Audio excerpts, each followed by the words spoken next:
Je veux que cette présentation de la conférence de sécurité, qui est la 5e du genre, et qui est consacrée à Kingia, cette opération qui est une opération dans la droite ligne des opérations que vous avez connues, Wuambushu d'une part et Place Nette d'autre part, soit l'occasion d'un dialogue entre nous et d'une recherche systématique des partenariats que nous devons mener ensemble pour assurer cette première des libertés qui est celle de la sécurité. L'objectif, c'est d'avoir un choc de sécurité pendant 2 mois pour bénéficier à la suite de ce choc de sécurité des effets durables dans le temps et notamment sur le fait d'interpeller dans toute la mesure du possible un certain nombre de chefs de bande. C'est l'objectif qui nous a été fixé. Il y a autant de moyens que sur Wuambushu ou sur Place Nette.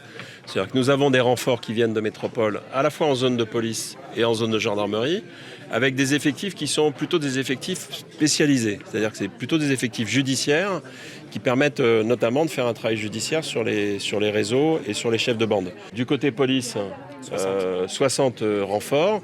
Du côté gendarmerie, un escadron supplémentaire de gendarmerie, c'est-à-dire pratiquement une centaine d'hommes. Donc c'est vraiment une concentration de moyens pendant une période de 2 mois et avec vraiment l'objectif de parvenir à des résultats efficients. Le travail avec les élus est un travail très important parce que le maire est un acteur de la sécurité, c'est un continuum.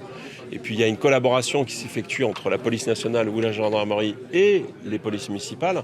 Donc vous voyez bien que ce travail est un travail extrêmement important. Et donc la présence des maires aujourd'hui pour nous est un outil très utile pour faire ensemble cette opération Kingia.